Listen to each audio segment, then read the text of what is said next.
Je viens vous inviter au nom de toute la famille CPCR à nous rejoindre pour vivre ensemble cette grande neuvaine qui nous prépare à cette belle fête de la Pentecôte. Chez nous, cette neuvaine revêt un caractère particulier. En effet, le Père Vallet, notre fondateur, nous a toujours dit que nous sommes nés durant cette neuvaine. Je cite, « 2 jours avant la Pentecôte, durant cette préparation à la venue du Saint-Esprit, en toute paix, me sentant empli d'amour, me vint la première idée des coadjuteurs paroissiaux.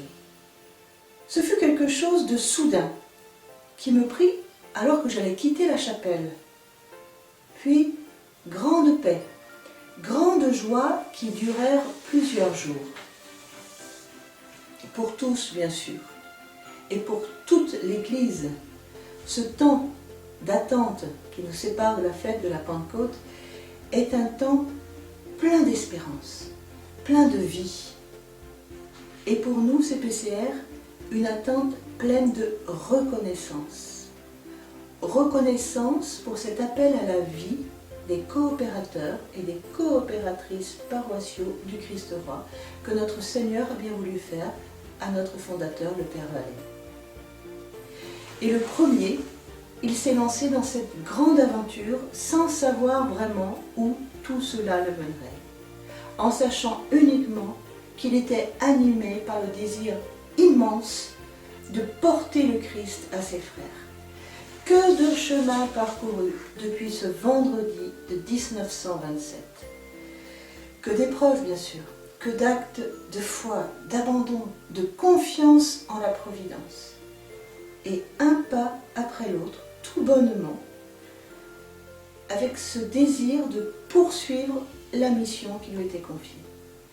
Nous aussi, aujourd'hui, nous essayons de poursuivre cette mission.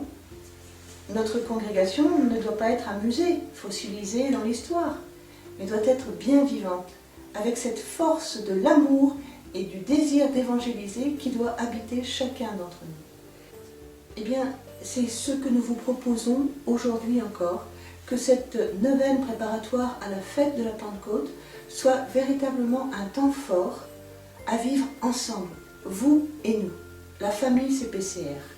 Souvent, les retraites spirituelles sont comparées au temps passé au Cénacle, où Marie et les disciples étaient en prière en attendant le don promis par Jésus. Eh bien, c'est ce que nous vous proposons de vivre ensemble. Nous pouvons aisément imaginer comment le cœur de Marie et le cœur des disciples ont été unis davantage suite à ce temps fort de prière commune, dans l'espérance du don annoncé. Eh bien, c'est cette même expérience que nous aimerions vous proposer. Et nous pouvons être sûrs et certains que notre Seigneur ne se laissera pas vaincre en générosité. Cette année encore, c'est à profusion qu'il nous enverra son esprit. Cette année, peut-être particulièrement, nous en avons besoin. Nous traversons encore une crise planétaire comme jamais nous avons vécu. Et ensemble, nous avons besoin de nous remettre debout, de reprendre l'espérance qui nous fera vivre en enfants de Dieu libres. Nous venons simplement vous inviter à vous joindre à la famille CPCR pour vivre ensemble ce temps fort. Nous nous sommes encore éloignés, mais nous ne sommes pas séparés. Nous savons bien que nous ne sommes pas réunis, mais nous sommes unis par les idéaux, par le cœur. C'est pourquoi, aujourd'hui, pour ceux qui le désirent, nous vous invitons à vivre ces 9 jours dans un esprit de famille.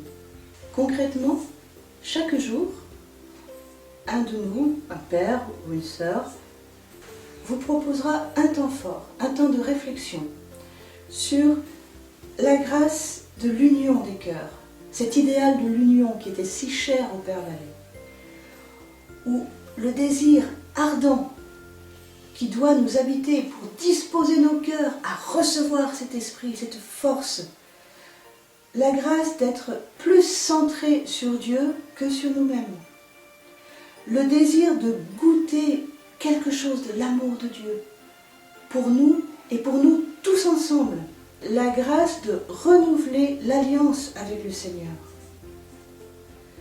le désir de la force qui doit nous habiter pour être les missionnaires dont le monde a besoin aujourd'hui, la grâce d'avoir le courage d'annoncer cette folie d'amour du Christ qu'est sa mort et sa résurrection pour chacun d'entre nous. La grâce d'être capable d'entendre les attentes de nos frères et de chercher à y répondre. Que notre charité se fasse inventive. Et enfin, le dernier jour, le 9e jour, nous aurons la joie d'accueillir Monseigneur Pierre-Yves Michel pour un enseignement, un temps fort vécu avec notre évêque, l'évêque du diocèse de Valence, qui demandera avec nous et pour nous la grâce de laisser Jésus être véritablement le Seigneur de notre cœur. Voilà le petit programme que nous vous proposons. Alors, si vous êtes d'accord que nous partagions ces jours dans la prière, eh bien, en avant l'aventure.